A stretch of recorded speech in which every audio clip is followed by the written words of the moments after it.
Waskita hutangnya 50 triliun. Kemudian aset dijual adalah judul-judul di banyak media, kemudian disusul rugi Garuda lebih dari 70 triliun yang akan dimerpatikan dan dipilotkan, bangkrut. Yang membeli aset-aset itu siapa? Siapa lagi kalau bukan asing? Kita ke infrastruktur dulu, yang mana BUMN karya-karya yang mengerjakannya semuanya merugi. Sungguh kita tidak anti dengan infrastruktur, yang kita anti adalah cara membangunnya yang berbasis hutang yang kita tentang. Sulit kalau pemerintah berbisnis dan membangun infrastruktur teorinya memang memperlancar arus barang. Benar teorinya. Pertanyaannya, isi barangnya apa? Ngangkutnya pakai kendaraan apa? Bensinnya dari mana? Kalau barangnya import, kendaraan pengangkutnya import, BBM-nya import, di mana manfaat ekonominya kalau begitu? Tetapi kalau membangunnya tanpa hutang, maka resiko perusahaan BUMN yaitu badan usaha milik pemerintah, arti sebenarnya tidak akan bangkrut. Namun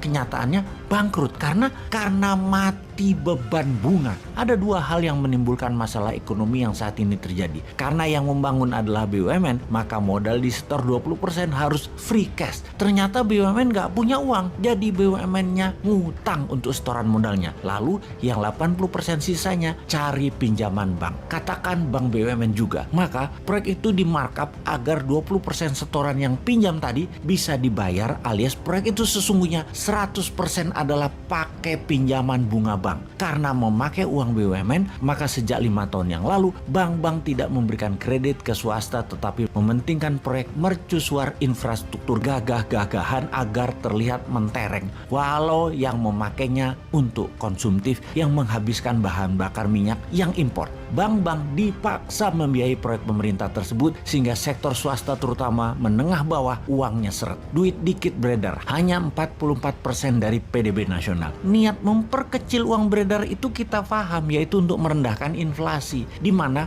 uang beredar dengan produksi harus seimbang. Karena produksinya nggak ada, maka uang beredar dikecilin. Strategi ini biasa disebut dengan nama quantitative tightening atau tight money policy. Kebijakan ini umum atau biasanya dilakukan oleh pejabat pemerintah yang anti swasta dan anti dunia bisnis. Tidak heran, selama 7 tahun menjabat, pertumbuhan GDP hanya naik 20% dalam 7 tahun, di mana inflasi ditahan di 3% per tahunnya, alias dalam 7 tahun inflasinya 21%. Kalau dibandingkan dengan pertumbuhan GDP dengan inflasi, maka dalam 7 tahun nilainya minus 1%. Kan geblek sebenarnya bernegaranya, namun buzzer sebagai tentara udara gampang membodohi masyarakat. Semua yang mengkilat disebarluaskan, semua yang minus ditutup, dan kalau ada yang membunyikan akan minusnya bernegara, maka dianggap anti pemerintah, anti kebinekaan, anti pejabat yang maha mulia yang sangat populer itu. Lalu diciptakan sebuah common enemy atau musuh bersama yang namanya kadrun, kampret, dan sejenisnya sebagai kelompok anti pemerintah. New Mind bahkan dimasukkan ke kelompok tersebut, padahal terang-terangan New Mind tidak pro oposisi, tidak pro incumbent, tapi pro kebenaran, dan setiap kebenaran diungkap. Kalau dianggap salah, selalu dikasih solusinya. Sementara yang namanya oposisi saat ini semuanya kerjanya bengok-bengok kejelekan, namun tidak mengajarkan mana yang benar. Maka New Mind juga hajar oposisi yang naif begitu. Kita simpulkan sekarang, mengapa ekonomi Indonesia dalam 7 tahun minus 1% sejatinya? Karena sang pejabat ingin mendapatkan prestasi dengan inflasi rendah, dengan menekan uang beredar. Sementara uang di bank dikuras bukan untuk UKM dan rakyat, tetapi membiayai proyek mercusuar infrastruktur pakai hutang. Karena proyek-proyek itu hutang, berbunga, dan tidak produktif, terbukti rugi semuanya, maka ini membuktikan secara perhitungan ekonomi caranya membangun infrastruktur pakai hutang adalah kegeblekan hakiki. Yang efek selanjutnya, ekonomi menjadi melambat, produksi UKM menurun, dan hanya menjadi trader barang-barang Tiongkok untuk hidup. Maka yang terjadi selanjutnya adalah aset dijual ke asing atau ke swasta yang dekat dengan pejabat penguasa yang mainan uang, restructuring dana asing. Saat ini sebenarnya kalau masyarakat sadar di atas sana lagi bancaan nasional, bagi-bagi cuan. Yang heran, kok kalian sudah nggak kaya, nambah miskin, masih aja membela, mau cari yang lain gitu loh.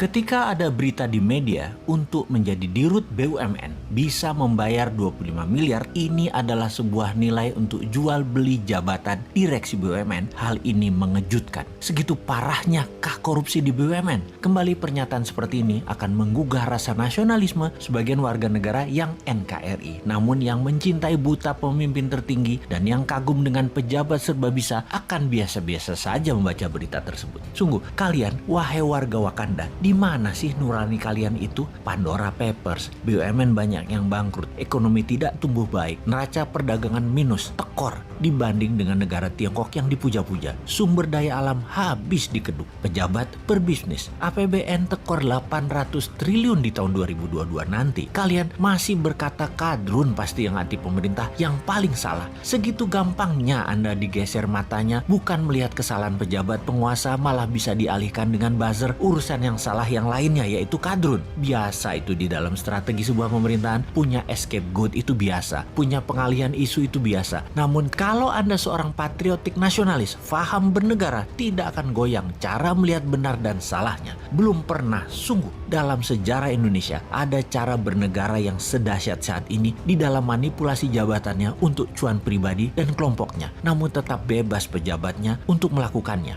Keingat kata Cak Lontong, sesungguhnya saat ini tidak ada pejabat koruptor. Koruptor itu adalah pejabat yang ketangkep korupsi. Kalau tidak ketangkap, ya bukan koruptor dia. Jadi sekarang ini penyalahgunaan jabatan untuk memperkaya diri sendiri jangan-jangan dilakukan oleh hampir semua pejabat, dan pejabat tertinggi diam saja. Begini deh, kita semua tahu cara korupsi terbaik adalah transaksinya di luar negeri dengan proyek di luar negeri atau impor. Izin impor dan apapun yang negara impor 100% pasti ada komisi di negeri lainnya. Oleh karena itu, kita pertanyakan kalau ada yang tahu dan peduli tentang proyek IBC, Indonesia Battery Company, yang akan membeli perusahaan mobil listrik yang tak jelas juntrungannya. Secara pribadi, si Sontoloyo ini menilai akuisisi perusahaan listrik asal Jerman yang akan dilakukan oleh IBC, Indonesia Battery Corporation, tidak layak dan tegas harus ditolak rencana akuisisi ini. Maaf, siapa juga gue ya? Perusahaan tersebut yakni Street Scooter yang akan diakuisisi oleh Odin Automotive, perusahaan yang didirikan di Luxembourg. Banyak hal yang janggal dengan pembelian senilai 170 juta dolar tersebut, apalagi kalau bertujuan untuk membangun ekosistem kendaraan listrik dalam negeri. Mobil listrik itu banyak pemainnya, kenapa nggak yang nama besar sekalian? Kalau nama kecil atau nggak jelas, di dalam negeri juga banyak pemainnya. Kasih duit 2,5 triliun, langsung jalan itu perusahaan.